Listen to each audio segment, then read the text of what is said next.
Let's get into it. First fight on the card, Justin Gaethje against Michael Chandler. Now, Justin Gaethje is coming in as the favourite here. I'm just going to bring up the betting lines on this one.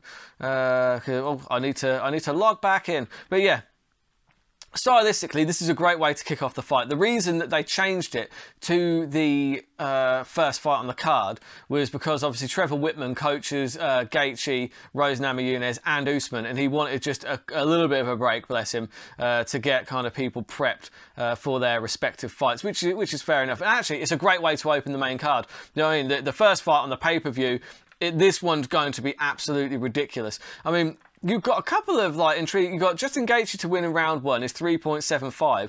Michael Chandler to win in round 1 is 7.50. Now that might be worth a go. I'm not being funny, because the thing is, if Michael Chandler does finish this, there's a better chance of it happening early than late, I feel. But Michael Chandler, just to get the knockout, is actually 5.5. And that is what I'm trending towards here. Because look, end of the day, Gaethje, he looked phenomenal against Tony Ferguson, but you've got to ask the question, how good is Tony Ferguson really? A lot of people kind of hype Tony Ferguson up to be on this pedestal, and honestly, who had he beaten really comfortably? The last person he beat really comfortably where he looked really good was Rafael dos Anjos, and that was 2013.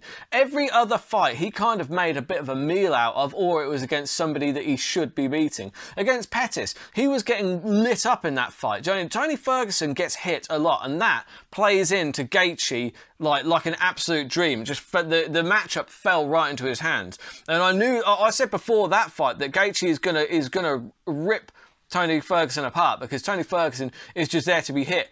Also, I would say that so is Justin Gaethje. Gaethje, he gets hit a lot. He's tough. He's got cement in that head of his, so he's very tough to put away. I don't think he's ever been flatlined. I think he got stopped by TKO by Dustin Poirier because of the amount of damage he was taking, but he doesn't generally get flatlined. For me, Michael Chandler, I think people are kind of overlooking how good athletically Michael Chandler is. I think Michael Chandler is going to start looking for takedowns, but I don't know if he's necessarily going to get them, but he's at least going to threaten with them. He's going to keep Justin Gaethje thinking about them. Now, Gaethje wants to get this into a war, but I think Michael Chandler, obviously we saw him get knocked out against Oliveira, but everybody gets caught, do you know what I mean?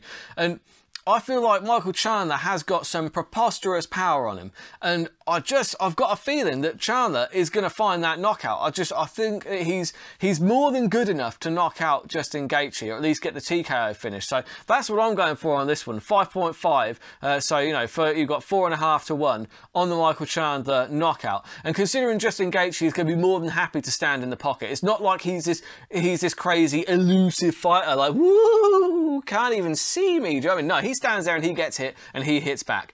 If he wants to stand and trade power shots with Michael Chandler, I think that could actually go pretty badly for him. And I know he's more intelligent now. He's got Trevor Whitman in his corner, but he's still got that reckless streak in him, because we still saw it against Ferguson. He got caught with that uppercut, and that was because he was just trying to stand and trade with Ferguson. I think if he stands and trades with Michael Chandler, I think Michael Chandler gets the better of that, and that is where my money is going. So boom, banging that on the bet slip.